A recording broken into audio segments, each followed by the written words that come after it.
Bu Pintar, tadi aku kan sudah melakukan tes untuk anak-anak. Hasil ekspresi dan perilaku mereka bermacam-macam loh. Nah langsung aja, kita akan tanyakan dan bahas bersama psikolog Mbak Intan. Oke Bu Pintar, nah sekarang kita sudah bersama Mbak Intan, psikolog tersayang kita ini. Nah Mbak Intan, tadi tuh aku mau nanya ya, kita ngapain sih tadi di atas itu tuh? Jadi tadi tuh di atas namanya adalah marshmallow test. Oh oke. Jadi sebenarnya harusnya pakai media marshmallow ya, tapi sebenarnya bisa dilakukan sama apapun penggantinya. Yang penting anak-anak suka. Kayak tadi kan snack-snack gitu ya. Jadi itu namanya marshmallow test. Itu biasa dilakukan di luar gitu kan. Tujuannya untuk mengetahui pengendalian diri anak, emosi anak, kayak gitu. Tapi tadi tuh aku lihat ya, yang ada yang pas berempat itu ada yang ngambil. Padahal udah aku bilang, tunggu sebentar ya, tante mau ke kamar mandi dulu, jangan diambil, nanti aja makannya. Tapi tetap dimakan. Iya, nah justru dari ekspresi anak-anak tadi tuh sebenarnya menggambarkan si anak ini konsep pengendalian dirinya udah dapetnya nih. Karena di usia 3, 4 gitu ya ke atas itu udah mulai ada konsep pengendalian diri. Pengendalian diri itu apa sih? Misalnya bagaimana dia bisa menunda kesenangan sesaat. Iya dong, itu sebenarnya kan menunda sebelum mendapatkan keinginan tadi ya, nyobain snack tadi gitu ya. Terus udah gitu bagaimana dia percaya dirinya, ya kan? Tadi kan kita lihat tuh ada yang nangis, ya kan? Ada yang main. Ada yang main aja santai gitu ya. Terus ada yang mau keluar dari ruangan gitu ya. Di situ kelihatan gitu bahwa ternyata memang anak-anak itu karakternya macam-macam. Ada yang mereka memang tertib mengikuti aturan, nggak mencolek makanan itu, tapi dia main. Nah, artinya dia bisa beradaptasi dengan kondisi. Namun ada anak yang nggak bisa mengontrol emosinya. Nah, sebenarnya ini catatan buat orang tuanya nih. Berarti kalau gitu harus diajarkan dengan anak tuh pengenalan emosi. Jadi kalau marah tuh bagaimana, kalau sedih tuh gimana, kalau misalnya dia happy tuh harus bagaimana. Jadi itu diajarin. Jadi di sini justru kita jadi tahu, oh ternyata anak-anak yang pengendalian dirinya bagus, kemudian pengendalian emosinya tepat, dia bisa menahan keinginannya, kesenangannya untuk mendapatkan di waktunya yang tepat gitu. Eksperimen ini tuh bagusnya untuk usia berapa sih? Dimulai dari usia berapa? Ya, sebenarnya justru bisa dimulai dari usia 3 tahun. Kalau di kita kayak 3 tahun kan kayaknya masih 3 melekat tahun ya. masih belum ya. Masih melekat sama ibunya ya gitu ya.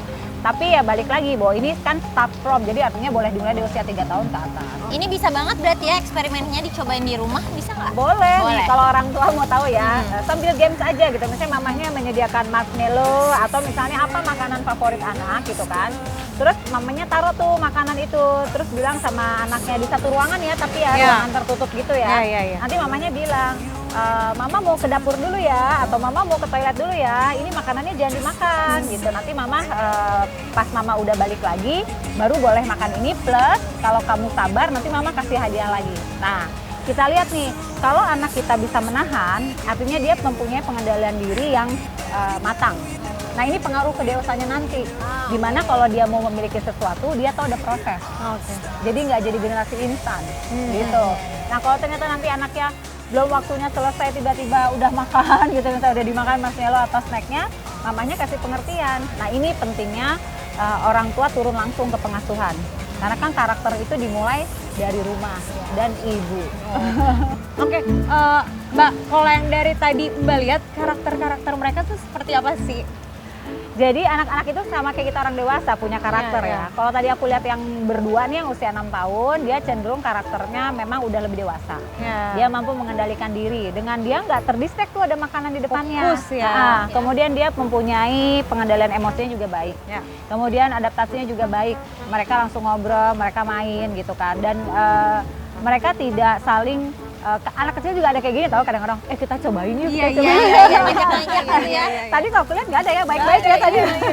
Jadi artinya dari 2 orang yang tadi aku melihat kematangan emosinya sesuai dengan usianya, mampu mengontrol diri, dan ini bagus buat kedepannya. Karena anak-anak yang, nggak usah anak, orang dewasa yang nggak bisa menahan emosi, pasti ada yang salah di waktu kecilnya, pola asuh. Iya benar. Nah, jadi kalau kita lihat kematangan dari 2 orang yang tadi tuh, sebenarnya orang tuanya termasuk yang mendidik anaknya. Kalau yang 4 lainnya? Yang kecil-kecil ya? Yang kecil-kecil, yang nangis keluar tuh. Itu lucu sih ya, ada nangis keluar. Pertama mungkin dia merasa belum nyaman. ya kan, dia baru kenal dengan lingkungan. Terus kedua juga mungkin dengan orang tuanya dia dekat, dengan ibunya terutama ya, karena ketika sosok ibunya nggak ada, dia merasa tidak nyaman. Iya, ya kan. Wajar nggak? Wajar, karena usia masih 4 tahun gitu kan. Namun memang kalau secara usianya kan teman-teman yang lain di usia yang hampir sama, tapi ada yang tenang aja, santai gitu. Jadi memang kemandirian anak itu berbeda-beda. Jadi kalau yang tadi nangis tuh mungkin lebih merasa dia nggak nyaman, mungkin orang tuanya jauh, kemudian dia juga nggak kenal dengan kanan kirinya gitu. Jadi dia masih mencari ibunya. Nah, ngomong-ngomong nih soal anak nih ya, kemarin aku tuh denger-denger nih ada berita yang viral gitu, tahu nggak Bunda Natali sama Mbak Intan? Yang ada anak dijewer tapi bukan sama orang tuanya, sama ibu-ibu lain gitu. Nah, itu gimana ya? Aku juga kurang mengerti ya, supaya lebih jelas lagi nih kasusnya, kita lihat nih video yang satu ini. Halo Mbak Natali, halo Mbak Nisya. Iya, jadi kejadiannya itu pada tanggal 22 Agustus, Senin sore saat saya mandiin anak saya lihat ada memar di telinga bagian kirinya. Lalu saya tanya ke babysitter yang jaga anak saya, ini kenapa kok bisa memar? Dijawab si babysitter, nggak tahu. Nggak ada jatuh kok, nggak ada kejedut. Tapi tadi dia memang ada nangis-nangis.